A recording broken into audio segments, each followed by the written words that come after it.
And we are live.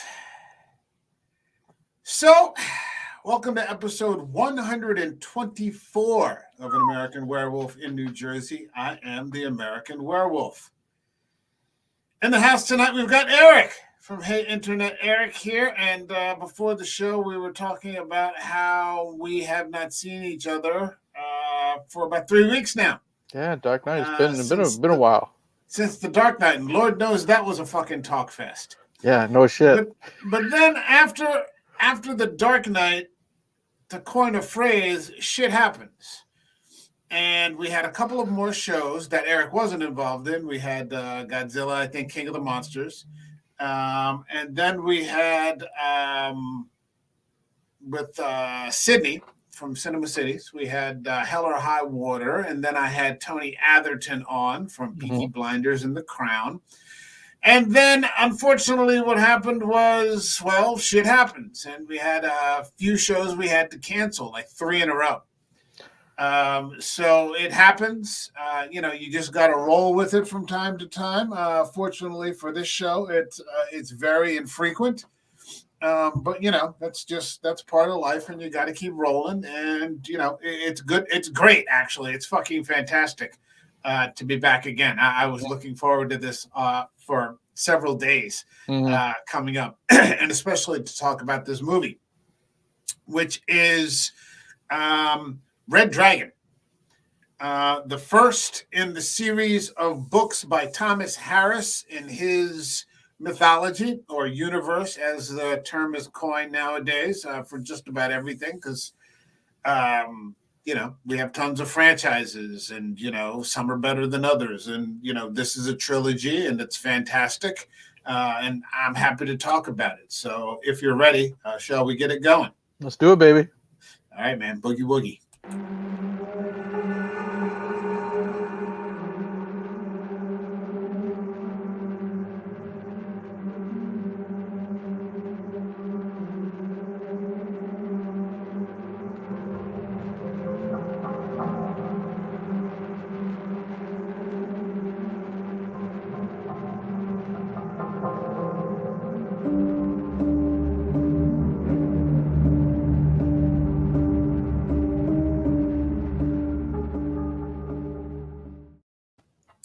So, as I was saying, this is the first in the series of books. I owned all of the books, but somehow on the trip back over to America, certain books didn't make it. And unfortunately, I lost all 3 and just haven't gotten around to replacing them yet. But I do have the entire Lecter trilogy on Blu-ray, and it is just fantastic. You've got Red Dragon, Silence of the Lambs, and then Hannibal.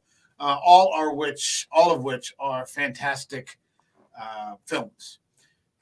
This is a remake, though, of, we talked about this before we went on, Michael Mann's Manhunter, directed by Michael Mann and starring William Peterson and Brian Cox in the role of Lecter. I have seen bits and pieces of the movie. I've never really sat through the whole thing because I know at the end they play Iron Butterfly, and I'll go to great fucking distances and lengths and suffer a great fucking pain to avoid listening to Iron Butterfly. So I've sort of ducked around it. I'll have to get to it eventually. We all have holes in our, cinema, filmography or watch lists, whatever. And I suppose that's one of mine. Like I said, probably 90% of the time, I can tell whether I'll like something, I could avoid that. I'll be all right, but I'll probably get around to it. But a lot of people felt that this movie did not need to be remade. But with the resurgence of Lecter from Demi's movie and then from Ridley Scott and Hannibal, they actually made the second movie first, then the third movie, and now this remake of the first one, which is Red Dragon. And I think that this is just a fantastic film. And see, the thing is, with my generation, I didn't know Manhunter even existed until Red Dragon came out. So, and it's a little retro. And it also makes sense, too, with, like you said, the resurgence of Lecter, to bring Anthony Hopkins back in to play Lecter in this, adaptation of the book, air quotes, that we hadn't gotten with, Hopkins in the role. Yeah. Yeah, that's a fantastic point. It's not just a resurgence of Lecter; it's a resurgence of Anthony Hopkins as Lecter, who brought a person who is sort of the co-star and supporting cast member in this movie all the way to the forefront with Silence and then Hannibal, only to have him drop back now in the third movie to that sort of lesser role. And yet, at the same time, we all know that in 2002, people are going to this movie mostly to see Lecter. Oh, absolutely. They want to see Hopkins play it one more time. I showed Silence of the Lambs to a friend of mine who's a complete normie. Back in the day, he was watching Van Damme movies. And, this was the furthest thing from his mind. And I would show him these sorts of films. Like, what the fuck are you showing me this for? But I convinced him to go see Red Dragon with me because we had just seen Silence. And he had a good time with it. You have probably the best cast of the entire trilogy. It is just a fucking ensemble. You've got Edward Norton, Hopkins. You got Harvey Keitel as Jack Crawford. You've got Ralph Fiennes. Ralph Fiennes as Francis Dollarhide.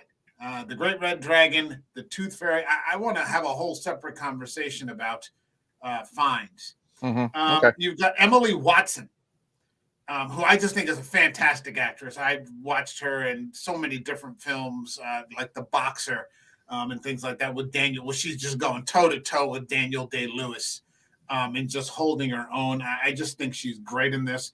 You got Mary Louise Parker, who I'm a big fan of, from Weeds. You've got Philip Seymour Hoffman. Oh, he's so good. And it's just effortless. He just makes it look so easy to be so despicable. He is such a douchebag. And he's portrayed. He's basically he's the media, which I love, and he makes it because he was talented in everything. Whether it's something like this, whether it's something like Capote, whether it's let's go early in his career, whether it's something like Twister, I love Twister. I love Twister. He makes it. He's so talented. He was, God rest him. He was so talented. It was effortless. You know what I mean? No matter the role, and he was so scuzzy in this. I loved it. He stole scenes from Edward Norton. He stole scenes from Harvey Keitel. Yeah. He may have actually stolen some of these scenes from Fiennes. I thought so. At the end. Yes. But it's like, well, hold on. I'll say it now. Okay. Who is? I was saying with this list, I was talking to Gore before we went on, Gorephobe.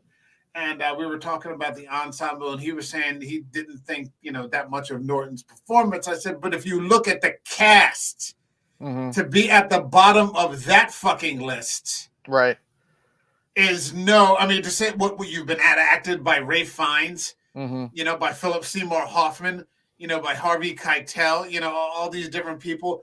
You've got Bill Duke. Yep.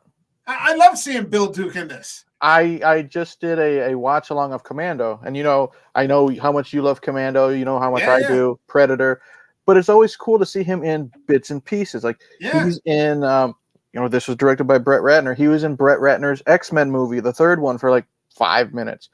He's the bureaucrat. Yeah, he's Governor Trask, and then it was like I don't know, a handful of weeks ago. I just for the hell of it, was Sunday afternoon. I put in Car Wash, with George Carlin and Richard Pryor. Richard Pryor. He's in that. You know what I mean? And he's great in that. Different role, but he's still the tough guy. He's the becoming Muslim and stuff like that. So he's still the tough guy, and I love him in everything I see him in. Even that shitty but fun like Bird on a Wire with Mel Gibson and Goldie Hawn, and he's one of the villains. He's good in that too. He's just great. We just saw him in, and Ryan and I didn't get a chance to do it because it was one of our cancellations in Payback.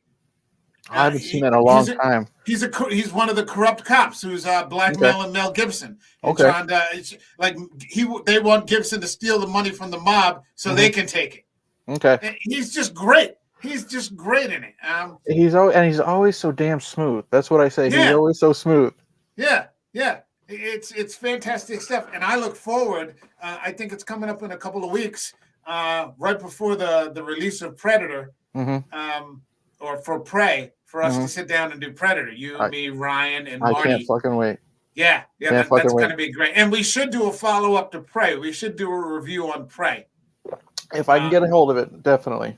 Okay. But I'm definitely there for Predator. Okay. Now, we've also gotten, I don't know if you were aware of this, Frank Langella has deleted scenes in the movie where he's the voice of the dragon.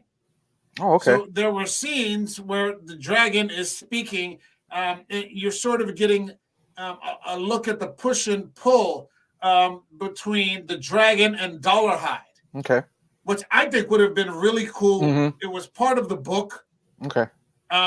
Because one of the subplots in this movie is that Dollarhide is trying to stop, which isn't something that you get very often in serial killer movies. Mm-hmm. Yeah, you definitely get that towards the end when he's. We're not going to spoil it until we get to it, but when he's with his love interest, I'll say you can tell he doesn't want to do what he thinks he has to do. He's struggling with it. Yeah, there's a little bit of humanity left in him, but he's just so damaged, and he is a monster. Yep. But there's a flicker of humanity, left in him, and he's just trying to, cling on to that, and it's a fantastic performance. Hold on, we got some comments here. We got the Gorephobe. He said he definitely prefers. What's up, man? Thanks for stopping in. Definitely prefers the Red Dragon over Manhunter. Okay. That Iron Butterfly will do it to you. Hoffman, great and almost famous in Boogie Nights. Yeah. Those are almost like Eric said. Almost everything he does is fantastic. And we've got Slasher Fred, who says Frank Langella is such a villainous character actor. Yeah, he is great as Boris Balkan in The Ninth Gate. I love that movie. I still got to see that. I know how much you love it. I still got to see it. It's so good.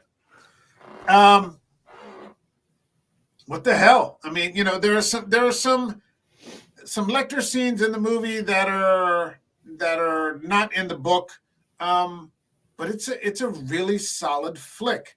I think I said, this movie sort of suffers from being the last one in the trilogy. Yeah. If you had released it first, I don't think it would get panned. I put a poll up on Twitter, and all the constant feedback I'm getting from Twitter, the crickets that I usually get on Twitter. I said, which do you think is the best? And 100%. So it was like 10 people. 10 people participated in the poll, but 10 people said silence. Yeah, I voted silence. Yeah. Oh, did you vote for silence too? Okay. I would say, I don't know if it's the best, but like we were saying before we went on, I think it's equal. It's for me personally, it's very neck and neck, and like you and I are both in agreement that it really seen after Hannibal, and Hannibal, like I said, Ridley Scott, Julianne Moore is always great. That's got a great cast too, Gary Oldman, Anthony Hopkins. But it was a lackluster movie. You know what I mean? It was. Say what you want about it. And I think the disappointment in that kind of added to how this wasn't well received. Yeah. If this, like you said, if this was released before Silence, it would have been fire. It would have been, and then it would have drawn people in, I think, more to Silence. Because Silence, it swept the Oscars and all that stuff. But I think it would have gotten more notoriety for Anthony Hopkins, especially.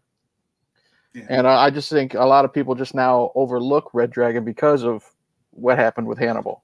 Here's one of the selling points for Red Dragon for me over Silence. I prefer the Will Graham character to Clarice Starling. I'm a Will Graham fan. I'm a Clarice Starling fan. Don't misunderstand me either. But I also felt that, again, by the time we got to Hannibal, and I like Julianne Moore, but I thought the performance really wasn't that great. And maybe that's unfair because Jodie Foster's performance was so strong Yeah, that it's impossible to see any. It'd be like somebody following Heath Ledger and the Joker. Exactly. It's a hard follow up, and she's always going to get compared no matter what. Yeah, yeah, and so you combine that with a sort of some weak points in the story of Hannibal, and so you get to a third movie, and then people are like, "Oh God, not again." Mm-hmm. But what they got was actually a first-rate movie. Fiennes, Ray Fiennes, man. Ray Fiennes. He's terrifying in this. He's terrifying in this. I don't know him from much. I know him from this, and me and the wife were going through the Harry Potter films, and I love him as Voldemort. He's so wicked as Voldemort. Like, I think we just finished the 5th one, so we finally get to see him actually in action, doing all that stuff, and he's terrifying in this. But he's scarier. He's scarier in Red Dragon because he's got the teeth right there, the body modification with the tattoos. But the thing what really makes Dollarhide scary for me is just the way Fiennes stares at people. He's got a very scary face when all he's doing is using his eyes. Like one time way back when we did the Terminator episode, you and me, Schwarzenegger was kind of like a great white shark. He just moved his eyes back and forth. You know what I mean? Fiennes here, he just stares at you, and he's got a little bit of pain, but you can tell there's also so much anger in his face. So he's like a powder keg waiting to explode. And he just does it with a look. And that's what is scary to me. And he's just, you can tell something is off. Mm-hmm. Like in his presence. Yeah, he's very, I don't know if he is self-conscious because he's got the scar and everything, but the way he holds books and stuff like that, he holds them close to his chest. You know what I mean? Yeah. Like he definitely feels like that. Like, when you're in school, you're the outsider. You feel like you don't belong. That's what a lot of his mannerisms reminded me of. Is like an outcast in high school. Shy. The scared, shy kid. Yeah. Yep. Yeah, who's actually jacked out of his mind and doing these awful, awful things. Mm-hmm. Ray Fiennes came to me in Schindler's List. Okay. He plays the head Nazi, and he is just terrifying. And he plays opposite Liam Neeson, who's Oscar Schindler. So Schindler is using the Jewish labor, trying to keep them alive in his factories. But Ray Fiennes is the Nazi that runs the camp. Okay. And he's just a mass murderer. And was he Amon Goeth? I think he plays Amon Goeth. And he's just terrifying. So from my first experience with him was as just this, inhuman sort of monster. And then later, I would see him in things, and it's out of character for this show, but I'm a big fan of dramas too. And so I would see him in The English Patient, which is like one of my all-time favorite films. And, I read those books, in school and so on and so forth. And, now to see him having graduated all the way to James Bond, where he's M. Now, he's been M in the last 2 Bond movies. All right. With Daniel Craig. So yeah, it's been great all around. But in this, I think they said he was spending 90 minutes to 2 hours every day in the gym. And he just looks, he's physically imposing, man. Yes. Yeah. And you don't, like I said, I knew him first from like the Harry Potter. Well, I'd seen this before Harry Potter, but this generation, he's known for being Voldemort. But then you look at him in this, and like he is, because he does a couple nude scenes and stuff, so he's running around. He's not covered up and everything. He is jacked. He doesn't have a huge frame, but he's cut. You know what I mean? He's very imposing. He's very tall. Yeah. And like I said, you have a man looking very intense. Yeah, and you have a man like that running after you, you're gonna be scared shitless. Yeah. Yeah. It's awful. Hold on a second. We've got Slasher Fred. I've always thought that Red Dragon was a silent sequel, but it's actually, it's the prequel. It's the first movie and I would, for anybody who's listening right now in the stream, get those books. If you go to a used bookstore, support your local bookstore. If you want to buy them used on Amazon, read the books. They are fantastic. And start off with Red Dragon. And because Red Dragon is the best book. Okay. Hands down. it's hands down the best book of the trilogy. So if you get your hands on those books, Kindle, Audible, whatever, used copy, physical copy, yeah, read them. They're fantastic. Gore, actually, all three of them have great casts from top to bottom. Yeah, they do. Yeah, they're really good. Speaking of Harry Potter, if you guys ever see the movie Troll, there is a character in the film named Harry Potter Jr. Yeah. But no relation.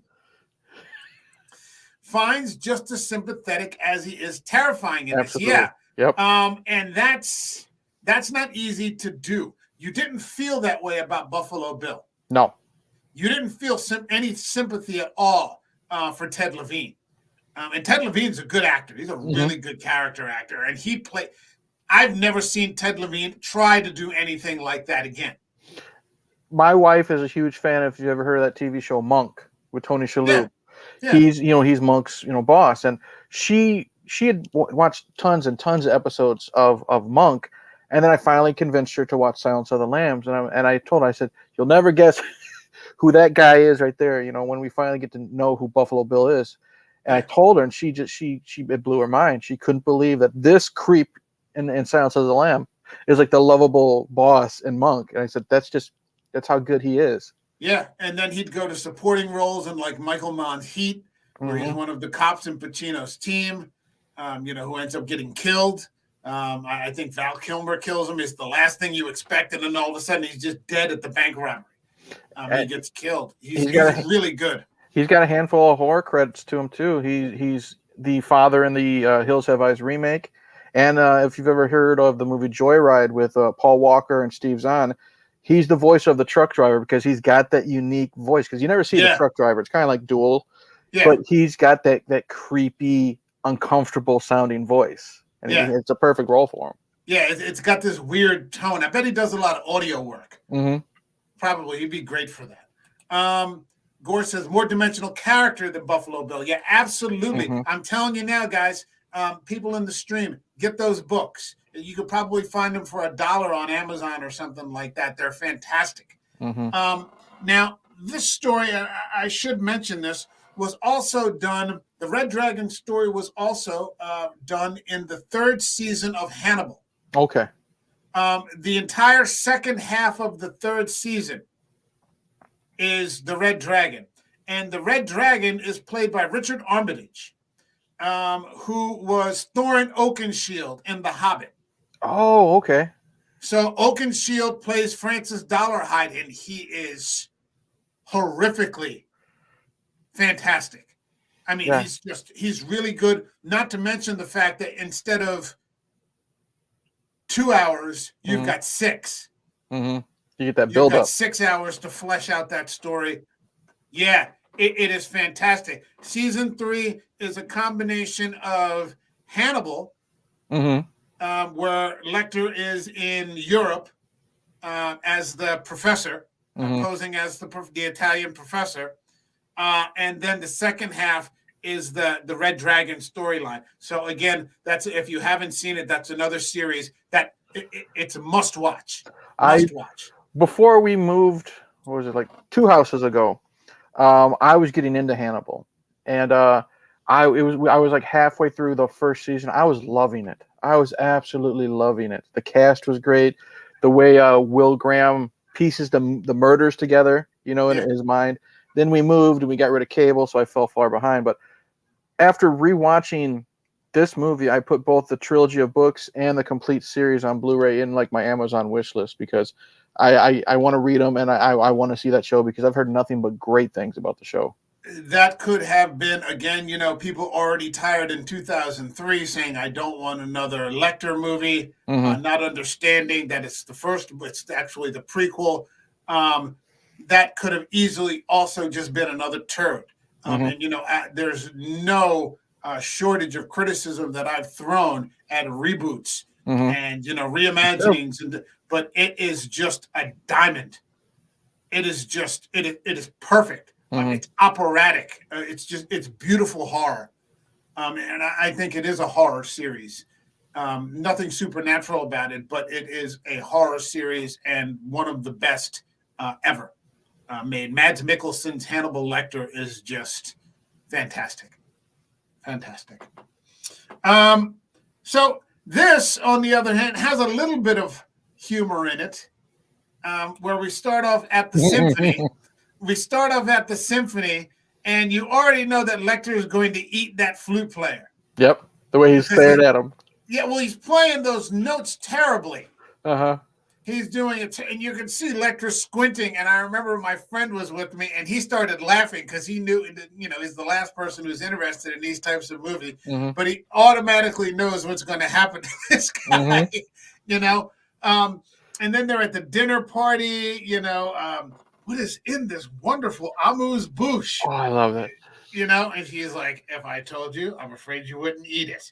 And see, that's what I love about him. He's a sick, twisted, disgusting individual, but he hides it behind this prim and proper attitude, and it comes out in the way Hopkins performs. And because like he says, if I told you, my dear, the way he sometimes he's very soft spoken. He pauses. I'm afraid you wouldn't eat it. Just like he knows exactly. He's feeding people to them, and he's just like, it's just it's fun to him. He is he played Lecter is just one of the great characters in film, and he's one of the all-time great characters in horror, because he's this classically educated genius who's also a demon. Yes, he's a demon. I was watching this, and I know Bill has talked about Myers being a demon in the first movie, but this is a demon. And the interactions that he has with people through all three movies, where he is just like Pazuzu. He could just kind of pull whatever you're thinking out of your mind, show it to you, and then mock you with it. And you're just like, it's a testament to fantastic writing. Yep. One from Thomas Harris, two from the screenwriters, who just are just. It's perfect. It's fantastic stuff. He's just evil to the core. And it was fantastic casting because of Anthony Hopkins. He's just so dignified. So that's what I think makes this character perfect. Seeing, he's like I said, psychopath, evil, demon, like you said, but he's very dignified about it. You know what I mean? He's the last person you would look at, because he's got this surface sort of veneer. It's Dr. Lecter. He's moving in these, upper class circles, these sorts of things. And there's, I don't know if you remember this from the series, but they were, Gillian Anderson plays his psychiatrist in the series, Bedelia du Maurier. And she tells him one time that he wears a person suit. Like he just has this sort of mask on that he has to move throughout society and to walk down the streets. But if you were to take the mask off, there's nothing there. It makes sense. It's just a void. And she's talking to Mads Mikkelsen, but clearly she's talking about Hannibal Lecter, and it applies here. Yeah, and I'm sure we're definitely going to get to him. I think that's why I really liked the Will Graham character in this, because he's not as air quotes well educated as Lecter, but he is so good at his observations. He can give these characters a run for their money. Yeah, that's why they go to him for help. Yeah, you've got Edward Norton, and I thought he did a really good job here. He's swimming with the sharks here. This is top of the food chain in terms of the cast here. But I thought he was really good as Will Graham, who is just a profiler who it starts off with him capturing Lecter. Perfect way to start the movie. Yeah, it starts off with him capturing Lecter, but not before he takes about 4. What does he take? He almost gets disemboweled. Yeah, he gets stabbed right in the gut when he figures out that it's Lecter. He turns around, Lecter's behind him, and then boom, he gets a knife in the belly. Yeah, he gets a knife in the belly. He shoots Lecter. He hits him with a bunch of arrows in the gut. So there's a fight there. But that's kind of the exposition and the setup for this, and that That's this all you is the need. man who's captured Lecter. He's been working with Lecter because that's what happens in the saga, in the mythology. He's working with the man to try to solve the murders, not knowing that the man who's helping him is actually the murderer. And that's what I said is what's so cool about Lecter is he's having fun. Yeah. You know what I mean? Yeah. He's having fun helping this investigator try to, air quotes, capture him. You know what I mean? Yeah. And that's what I like about Lecter is like, the one thing about Lecter is sometimes he's too smart for his own good. I don't think he ever expected Graham to catch him. You know what I mean? But then again, you never know, because at that moment, it was awful quick that Lecter was behind him. So he could have been expecting it for a while too. And it's all in the character. You always get the impression, and this comes up in the series, again with Gillian Anderson, that he's just doing something to see what's going to happen. Mm-hmm. Like there's no plan with Lecter. It's like a scientist, trial and error. You know what I mean? Yeah, it's like a Jenga. You just push the Jenga stack a little bit, and I'm just going to see what's going to happen, and then we'll take it from there, and then I'll hit it one more time, and I'll see what's going to happen from there, and then one more piece, and that's kind of the game that Lecter plays. There's no long game here. No rhyme or reason. No, absolutely not. And that's what makes it scary. Yeah. Yeah, because there's no motivation. You can't figure out what his motive is. And when he goes to visit him in the jail, he tells him, because Lecter, it seems like he pisses Lecter off a little bit. Mm-hmm. By implying that he might be smarter than him. He goes, I know I'm not smarter than you. Right. Don't misunderstand me. Because they have these sort of civilized conversations, even though Lecter is trying to dig at him. Mm-hmm. Lecter's trying to dig at him. And he says, you had disadvantages. What do you mean? He goes, you're insane. But he doesn't do it in a rude way. Right. To sort of make Lecter antagonistic toward him.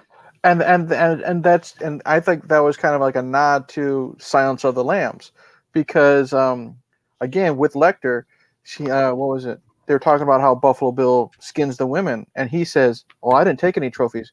And then it wasn't insulting. It was just Clarice, she's just like, no, you ate yours. You know what I mean? It wasn't a dig at them, but it's just like matter of fact. Exactly. Yeah, it's just matter of fact commentary, and that's what works with Lecter. Mm-hmm. You've got Harvey Keitel. Mm-hmm. Harvey Keitel is Jack Crawford. I thought that this was a nice addition. Yeah, I like Scott Glenn. Yeah, I love Scott Glenn and everything. This Backdraft, Daredevil, but it's Harvey fucking Keitel. You know what I mean? Yeah. And Keitel's kind of a bastard. A little bit, yeah. He drags Will back into he kind of guilts him into coming back. Mm-hmm. Right. Even though Will has clearly suffered, he's still a little traumatized. But what he basically does is he disturbs him out of his peace to drag him back into this shit. Right. And that's basically what it is. And that's what was good about this opening sequence, because after Graham is injured and Lecter is, stabbed with the arrows and shot, then we have the title sequence, which gives you so much exposition, because the majority of the movie takes place years later, but in just newspaper clippings and this and that, we don't just see what happened to Lecter. We see that Graham has, he barely survived, and then he was put in a psych ward for a while. Yeah. Then he retires from the FBI. So he has his own trauma, and you learn that within 15, 20 seconds. Yeah. So then you're right, because Keitel is a bastard. He knows that Graham didn't just suffer physically; he suffered emotionally and mentally too. Yeah. Well, I mean, think of how you must feel. You must feel like a fool. Mm-hmm. You were working with the guy who was actually the killer to try to catch the killer. Yeah, he played you. Yeah, and he just played him to the hilt, and then he almost killed him. Mm-hmm. He disemboweled him, and then you see, he's got this beautiful life down there. I guess it's in Florida somewhere. Yeah. He's living on the water. Mary Louise Parker is his wife. He's got a hottie wife. She seems really cool. He's got a little son.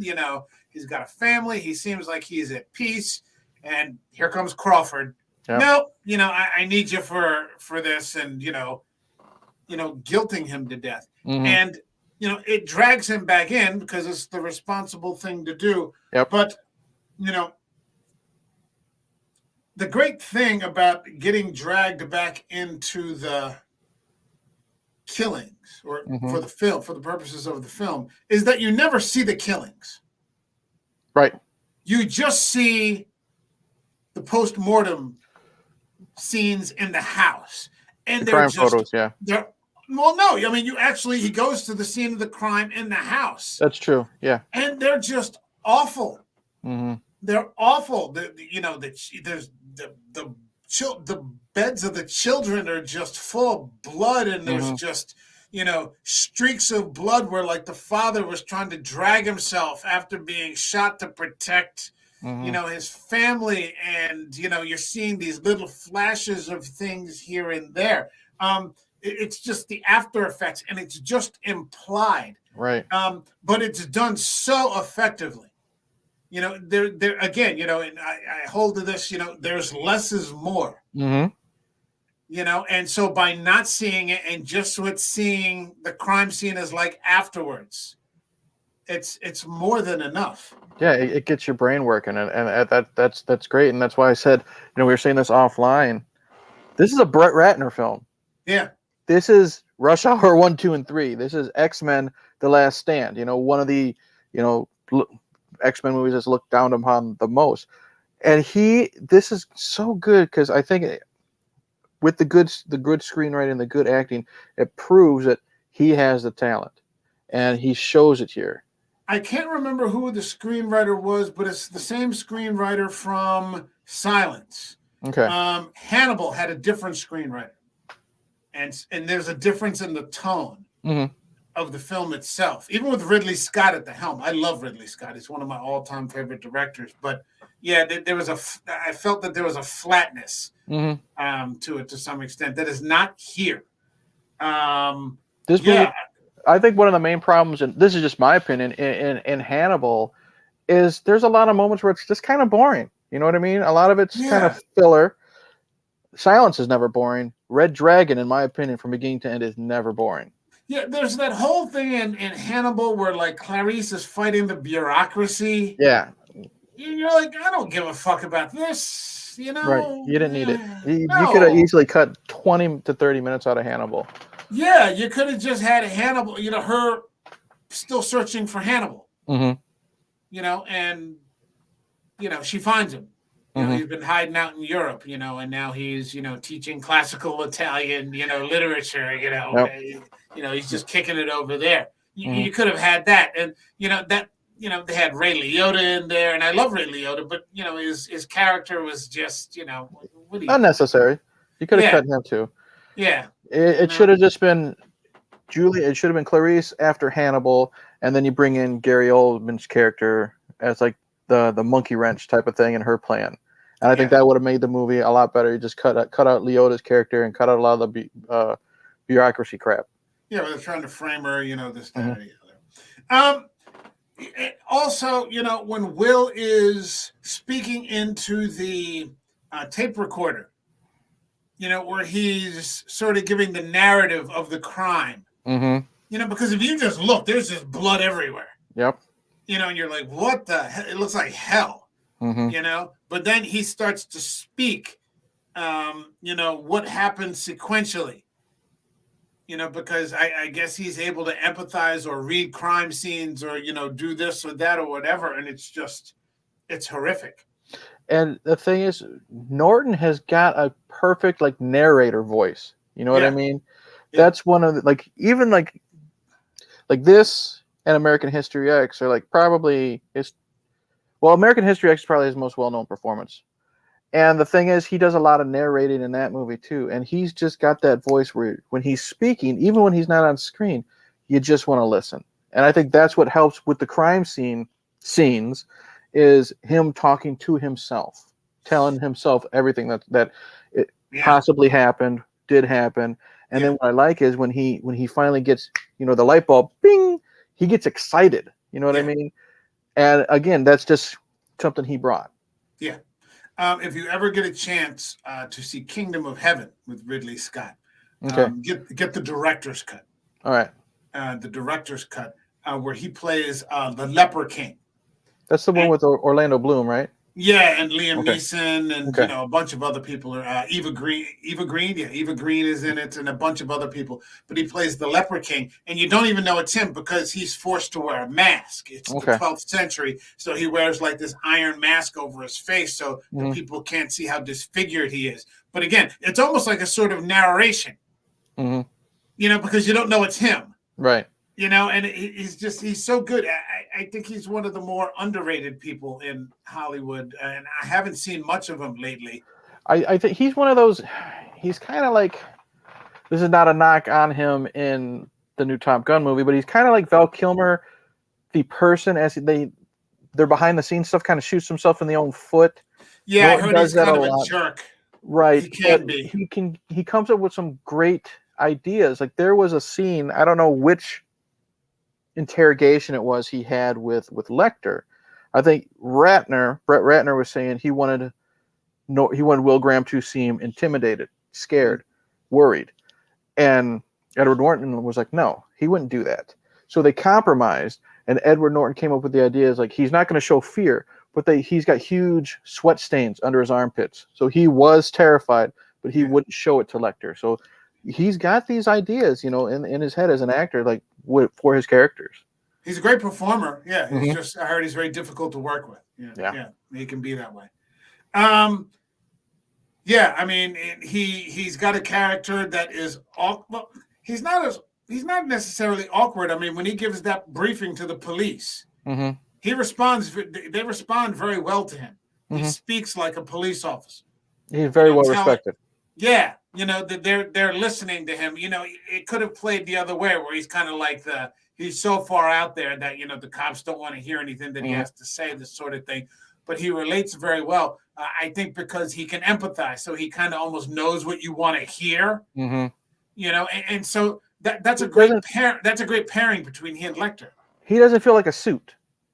Yeah, you know what I mean, he feels like the everyday guy doing this job. And that it makes him relatable, and then it will make him relatable to his coworkers and stuff like that. Yeah. Then that's when you start to get introduced to Freddie Lounds, making the run, and he's so gross. he's just a sloppy, slovenly, wearing the members only jackets. Yep. And he's just.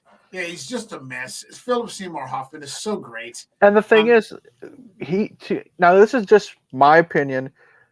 In this role, correct me if I'm wrong, Philip Seymour Hoffman, he just looks very greasy. Like you can tell he doesn't take care of himself physically. Yeah, his hygiene looks thank poor, you. Yeah. Every time I saw him, he looked like not necessarily like how your face sweats, but you don't sweat under your hair. Like he had that, like his pores were clogged type of look. Like he probably hadn't washed he just rolled out of bed or something. And he hasn't washed his face in like 3 or 4 days because he's probably living in his car trying to get the story. Smoking cigarettes or something. And Hoffman just did a bang up job just making him, you just want to find this guy in the street and just punch him in the fucking mouth. You know what I mean? Yeah, you do. Yeah. Yeah, you do. He plays that perfectly. And that means he's doing his fucking job. I mean, we love Philip Seymour Hoffman as a performer, and to have you forget that it's Philip Seymour Hoffman for a second and you only see the scumbag sort of tabloid reporter, who sneaks into sick people's hospital beds and pulls the sheet back so you could see, like where the incisions were during the surgery. And oh man, that's why I brought up Twister.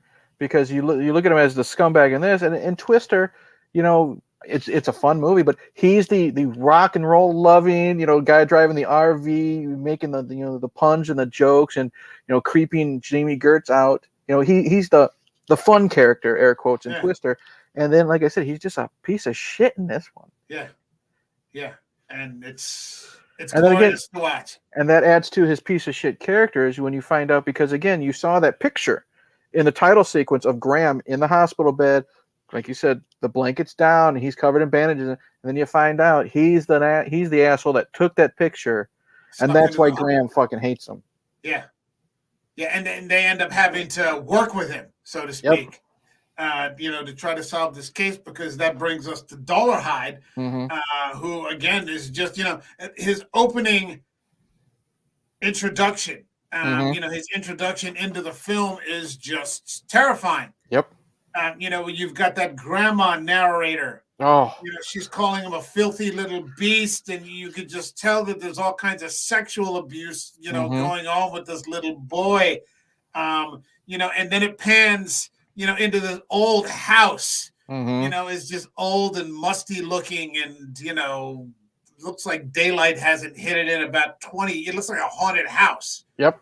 Like it's something Mike Flanagan would be, shooting in or something like that. And then, this boy, he's crying, and his grandmother's berating him, and, take off your pants, and, all this gross shit. And then it goes to Ray Fiennes, who's benching 350 pounds. That's his motivation to work out. Yeah, and that's scary. Instead of because you work out, you put in the music, it's either rock music or podcast or whatever. He's using his the voice of his grandmother's abuse to motivate him to lift those fucking barbells. You know what I mean? Dumbbells, whatever. And he's got a shitload of. It looked like about 350 pounds. He's repping with that. He's got that face covering on that you can see right there. He's a terrifying guy. And then you see him put the teeth in. Yep. Within those few minutes, you got more information about Dollarhide than you ever did about Buffalo Bill. And a lot of people are kind of against making these serial killers or whatever sympathetic. You and I are one of a handful of people that liked what Rob Zombie did with Michael Myers. I liked what they did that with Dollarhide here, because yes, you get that little bit of sympathy towards him. The nature versus nurture, however you want to look at that. But Fiennes' performance is still so good. It doesn't take away the fact that this man is a monster. You know what I mean? Like Anthony Hopkins.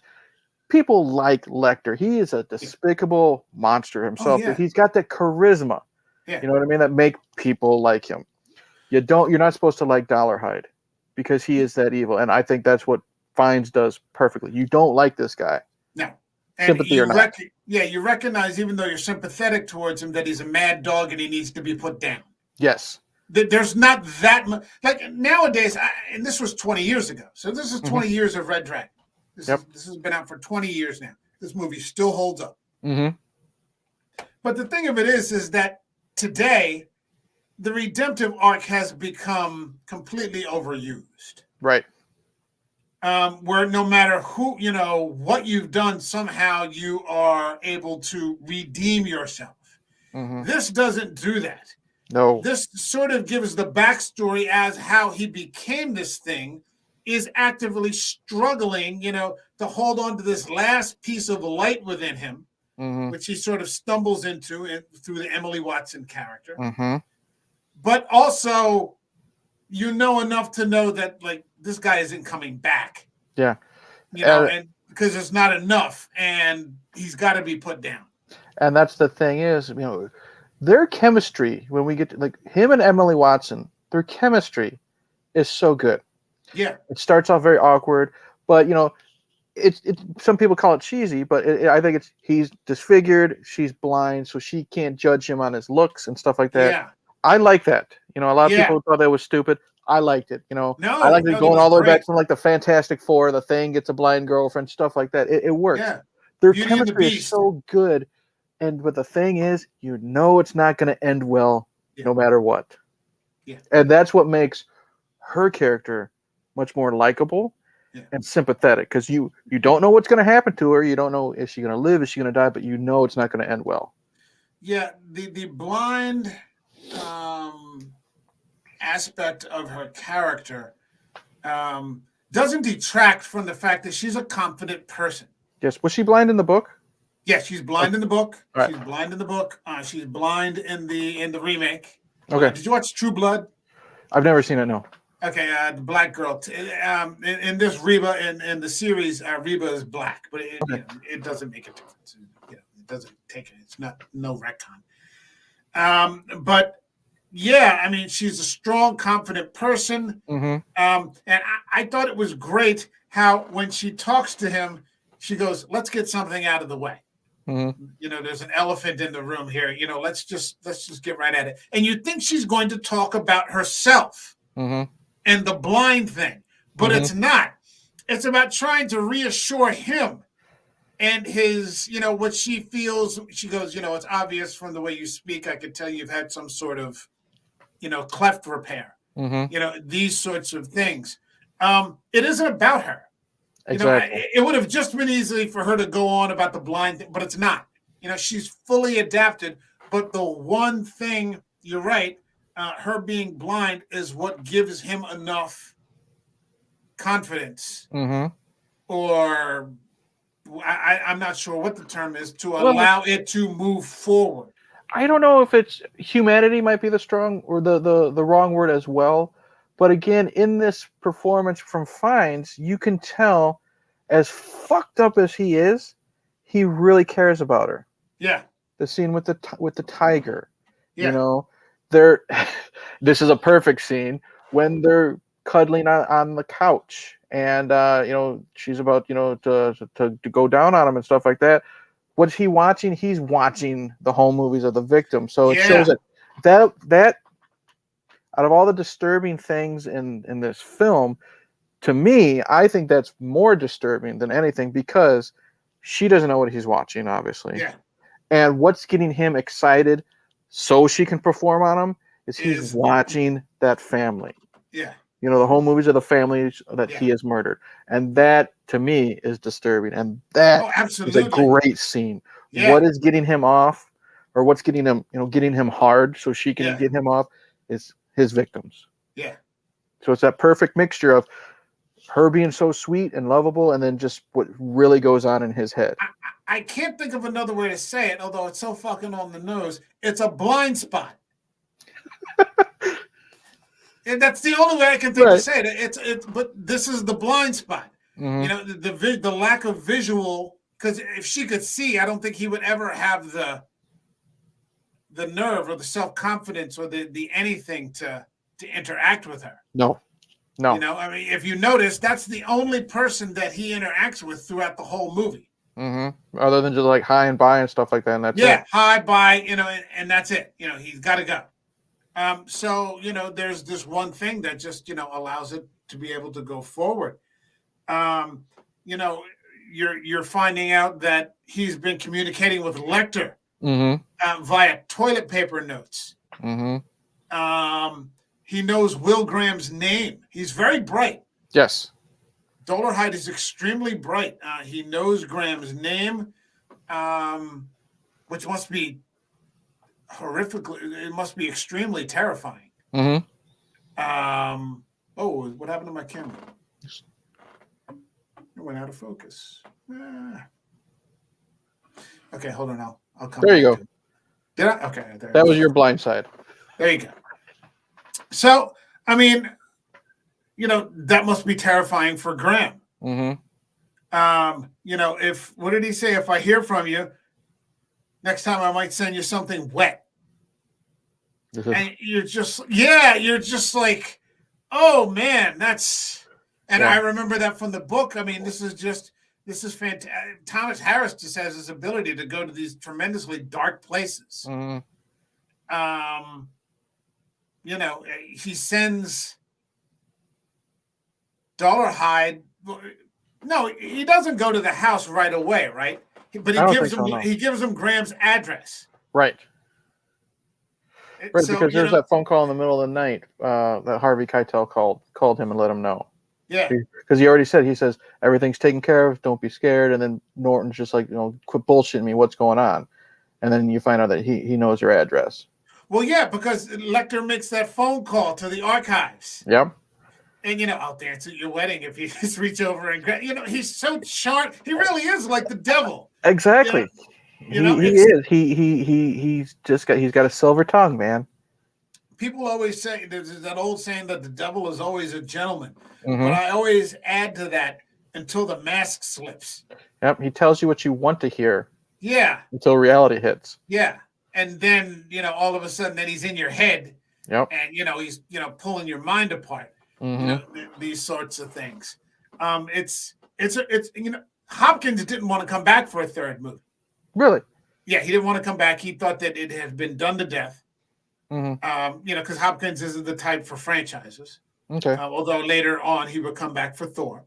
And he played Yeah. for maybe 5 minutes in the third movie. Right. When he dies. But they convinced him, and also bringing. I think he wasn't overly impressed with how Hannibal turned out. Understandable. He's got a discerning eye. He's not. Mm-hmm. And so. But when they told him that the writer from Silence of the Lambs was coming back, Mm-hmm. I think that was part of what persuaded him. It was a cool little reunion. That writer, him. You had the actor who played Barney. He was there. Yeah, Dr. Chilton. Dr. Chilton was there. So those are the people call it fan service. That's good fan service. You know what I mean? Yeah. Barney's in there for 2-3 minutes. Chilton 5 at the max. That little line Chilton says at the end of the movie. That's a tongue. That was a little on the nose. Yeah, I know, but it brought a little smile to my face. I didn't care. You know what I mean? But I'm glad because Hopkins had some problems on Hannibal because Jodie Foster was going to be in it, and then she didn't like the ending, and then that's why the ending of the book, so she didn't want anything to do with it, and they had to change the ending of the movie, and it was a mess from what I've read. So I can understand why Hopkins would want to come back and end on a high note. I think that if I remember correctly, the third book is they escape together. Yeah. Yes, they become lovers. Yeah, they escape together, and Barney finds them. Mm-hmm. Barney has been sort of on the hunt for them. I don't know if it's to satisfy some sort of morbid curiosity, but he follows them to Europe and goes to an opera house, and they're in those boxes up top, for like the high end stuff, and Barney ends up getting himself one of the boxes, and he's looking at scanning with these binoculars that you can use in opera, so he doesn't look too out of place or anything, and he looks over and Lecter's looking right at him. And Barney just takes off and goes back to America and just never. I think Lecter might even wave at him or something like that. It's just he's sitting there with Clarice, and he just waves, and Barney gets so freaked out that he just runs out of the theater and just he gives up that pursuit. He got a little too close. But Lecter's a little more aggro in this. He's snapping, at those chains, in that one scene. Caught. That's what it was. Yeah. That's what it was. He was pissed he was caught. He hadn't settled into it yet. Exactly. Because he's it doesn't say how. I don't remember if it says how many years later. It just says several. So again, Lecter was so cocky, he was helping Graham track him down, air quotes, but he didn't expect to be caught. So he's still processing in the fact how did this motherfucker get me? You know what I mean? Not to mention the fact of the great drop in the quality of his life. The quality of his lifestyle. Exactly. He's got very refined tastes, and all of a sudden he's living in this brick dungeon. Yep. In this room, with Dr. Chilton, so all of these things are just more than he can tolerate. And the only thing he gets to look forward to is one of my favorite scenes, when he's harassing the orderlies, when he scared that one orderlies and he just mouths "thank you" to him. You know what I mean? Yeah. Oh God. So, oh God, it's hold on a second. I'm looking up something real quick, but sure. It's a hell of a thing. Hold on a second. Sure. Looking for. All right. So, he's still making fun of Dr. Chilton. His archives mail, his rejection from the archives. And it's just, Lowndes. Now we get to Freddie Lowndes. and his death. Oh my fucking god! Which is just one of the most. Yeah. This is Freddy is such a piece of shit. But again, because Hoffman is so good, you have that little bit of sympathy for him because not because he's going to die, you know what I mean? But he's being tortured. He's stripped naked to that wheelchair and glued to it. Yeah. And that's what gives you sympathy because you're like, okay, he's a piece of shit. You know, he's an Enquirer type of guy, National Enquirer type of guy. But he's like, does he really deserve this? You know what I mean? Yeah, I mean, you'd have to. He's bad, but right. Dolarhyde is worse. Yes. Dolarhyde is 1,000 times worse. Mm-hmm. I mean, you get the impression that Lowndes probably may not be, if you were making a biblical movie, Lowndes probably isn't going to heaven. Right. He's a scumbag, but he doesn't deserve what he gets. Yeah. And yet there's a little bit of enjoyment in it just watching him be scared like that. Because the first time I saw it, I wasn't 100% sure it was going to happen. I was pretty sure he was going to die. Right. But not that. Oh, yeah. It's like, how do I say this? This whole scene is an oh shit moment. You know what I mean? Yeah. It's an oh shit moment based on the interaction between Fiennes and Hoffman. And you believe the fear in Hoffman's eyes and in his voice. And then when we have that reveal of the tattoo, the back tattoo. Yeah. And I think all Hoffman says basically is like, oh my dear God, or something like that. Yeah. And then what happens. And then when you see what happens to his body. Yeah. That's the other oh shit moment. Yeah. Right there. Yeah. No dialogue, no nothing. You just see a fucking, and it's not just on fire. It is engulfed in flames. You can still see the body, and it's just rolling down until it crashes over. I don't know if you remember this, but you tagged me back when we first met in some sort of YouTube tag, and this was my favorite horror death. Okay. This is my favorite horror death. Because you also get a sense of how far fucking gone Dolarhyde is. Yep.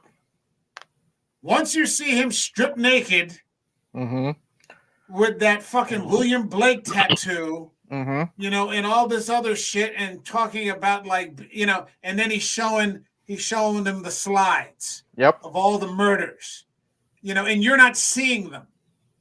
Yeah, you're going by how Hoffman's reacting. Yeah, you're going by his reaction. And then, he starts talking about how you're an ant in the afterbirth. You owe me all. And you're just like, this guy is fucking dead as fried chicken.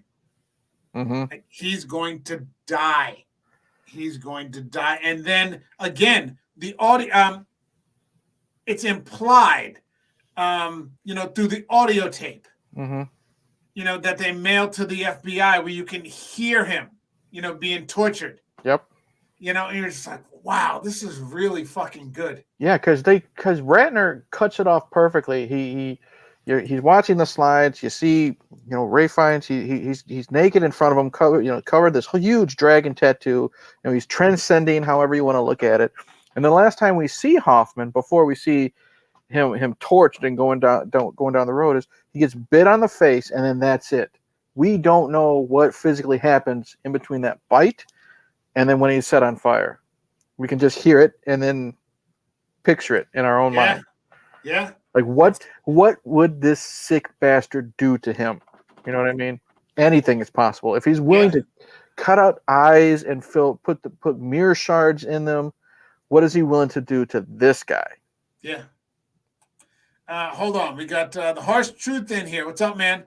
I like this movie a lot, but I really wanted to see the end of the Hannibal character and not a prequel. Well, the end of the Hannibal character occurs in the second movie. That's why this is so disjointed. Yeah. They released the trilogy in the wrong order. It'd be like showing Empire first. And this is how I watch the trilogy. I always start with Red Dragon and end with Hannibal so I can get that cohesive story. Yeah. Yeah. So the end happens in the second movie, but then it doesn't happen like the book anyway. Right. In the book, like Eric was just saying, Hannibal and Clarice run off together because they don't have anybody else. So yeah, get those books. Get those. I say it again. Get those Thomas Harris books, man. If you use Audible, get it on that. If you get it on Kindle, get it on that. If you get it on a used copy or whatever, that's where you're going to see how the Hannibal character ends up. And even then, it doesn't, because then the studios made Harris write that fourth book. Yeah, I haven't read any of the books, but I was excited to see Hannibal Rising because of how much I enjoyed Red Dragon. I didn't like it. I was not a fan. And it wasn't a knock on the actor who played Hannibal. I thought he was pretty good. It's just like, and it's kind of funny, I said, I kind of liked how they gave Michael Myers sympathy. I liked how they gave Dollarhide sympathy, but they make Hannibal a sympathetic character, and to me, it just didn't work. Yeah. Hannibal Lecter doesn't want your sympathy. No. He doesn't need it. He doesn't need it. He's above you on the food chain. Mm-hmm. And he knows that. Yeah, he knows it, and he wants you to know it. Mm-hmm. So it's the wrong arc. Mm-hmm. And now, especially when we were talking about how the sympathetic arc has sort of been overused, it would be refreshing to get back to just a plain old evil character. Mm-hmm. You don't get that too much nowadays. No. It's just there's some reason why these things are happening. And maybe it's the wrong reasons. Mm-hmm. They build entire series on these people that are just absolutely awful, but somehow you try to make them sympathetic, and it doesn't work. And it's repetitive. It's become repetitive to a fault. There's the Blake painting. Mm-hmm. Where he eats the fucking, and these are the things that, like, they're crazy, but he's mm-hmm. trying to stop. Mm-hmm. He can't stop, and the thing is, again, like I said, with his performance, he knows he can't stop, but he wants to, and you believe that. Yeah. So but then again, he does all these disgusting, horrible things that little bit of sympathy, it doesn't overtake the fact that this man's a monster. No. I mean, just like a dragon. Mm-hmm. He's just, God help you if his gaze sort of falls on you. Mm-hmm. That kind of thing. It's really fucking solid. You get to, finally, the showdown between he and Reba. Mm-hmm. Again, trying to stop. He can't kill Reba. Right. Which should have been a fairly simple thing for him to do. Mm-hmm. But he's trying, and that's where I would have liked to have seen those scenes with the Langella character as the voice of the dragon. Mm-hmm. Instead of two voices, both of them finds, mm-hmm. to have heard Langella. And in the series, the dragon is actually a character. Okay. So, yeah, you're getting to see, the way that he pictures the way the dragon is hurting him. Mm-hmm.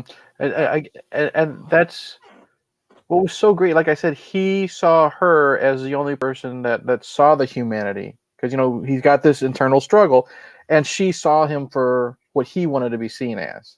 Yeah. And that's why he struggled with the shotgun and everything. And it's just, again, you get that little bit of sympathy for him, because he doesn't want to do what he's going to do or what he thinks he should do.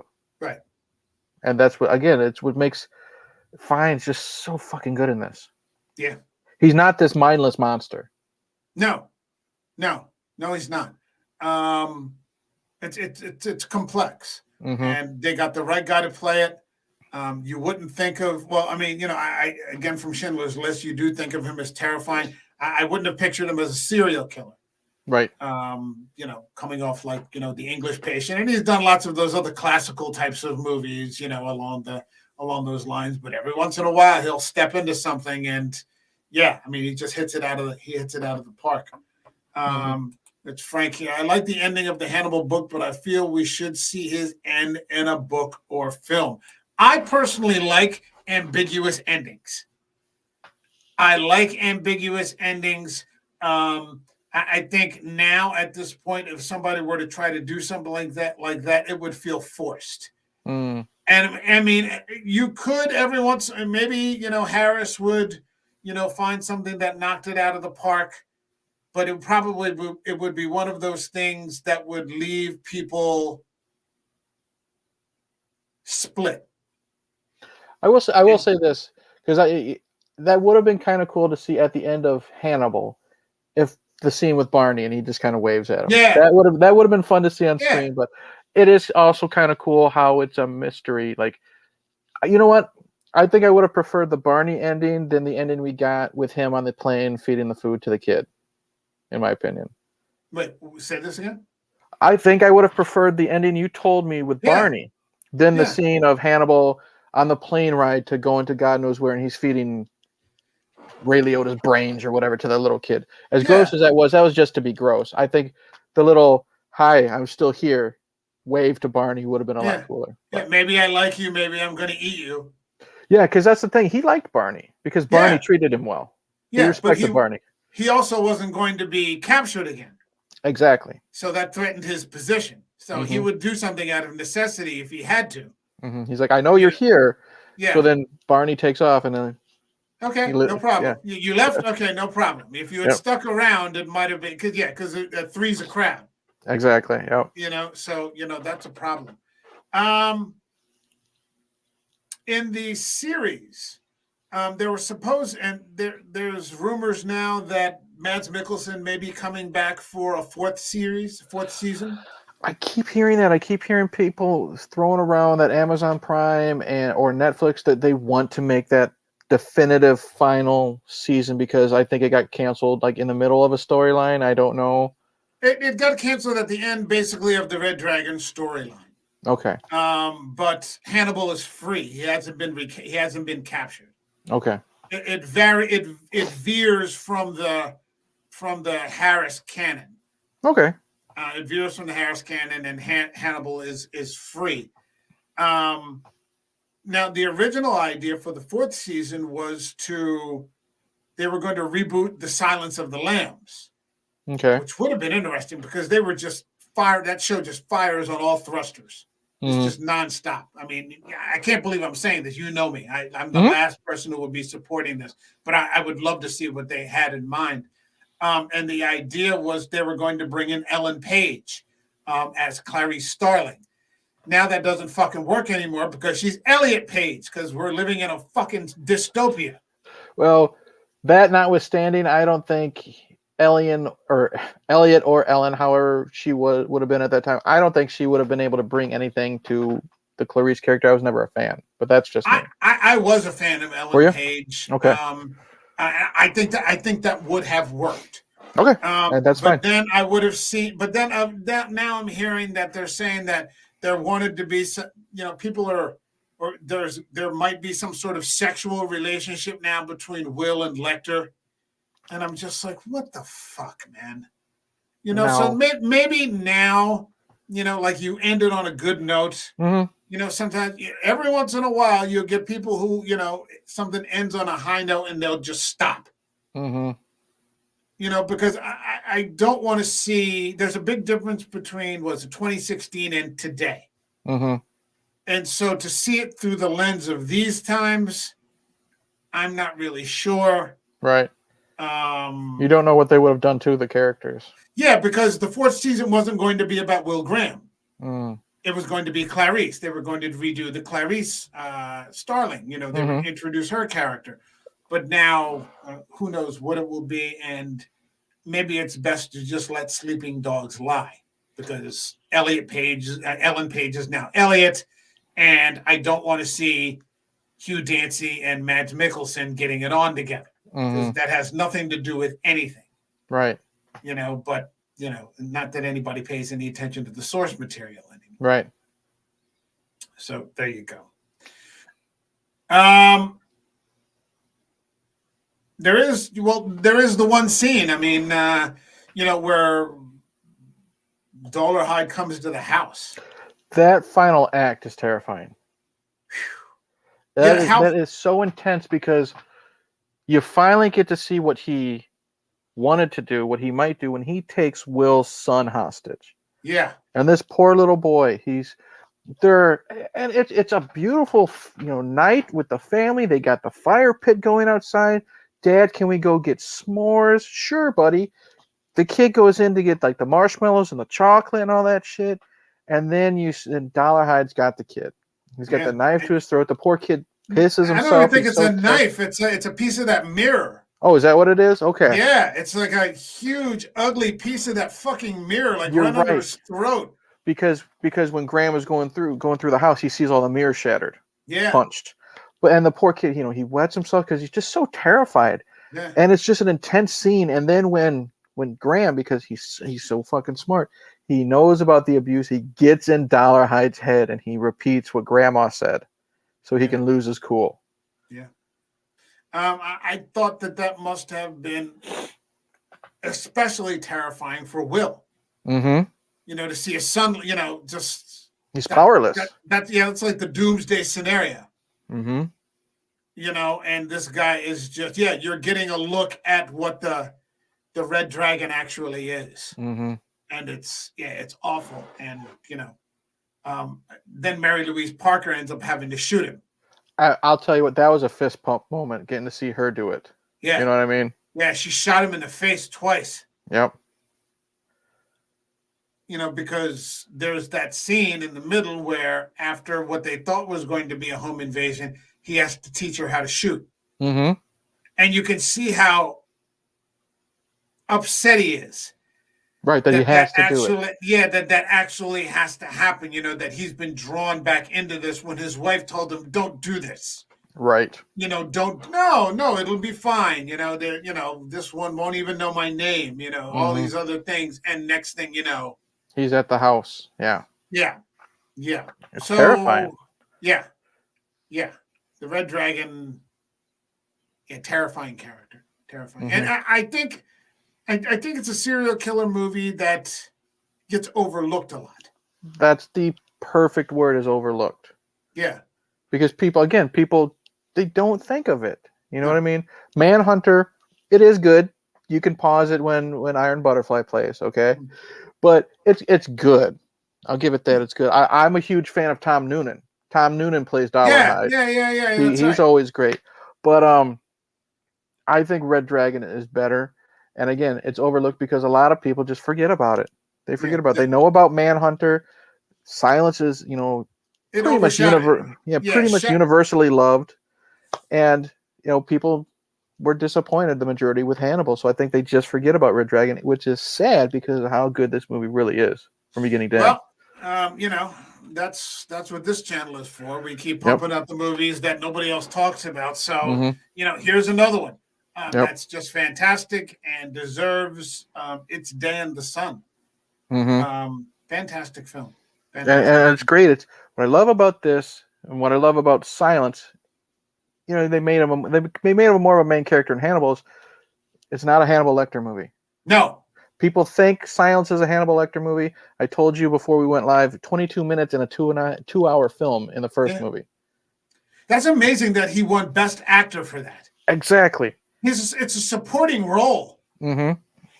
It's a supporting. I mean, if anything, where you see Hannibal is in the worst movie. Mm-hmm. Yeah, he's probably at least in half the movie, if not more. He's barely in Silence. I think he might be in Red Dragon even less. I could be wrong. Again, I'm not sure. Or equal, but either way, Red Dragon is not a Hannibal Lecter film. It's a movie with Hannibal Lecter in it. Yeah. And what's great is the other surrounding characters bring you in and keep you your attention and keep you attached. Yeah.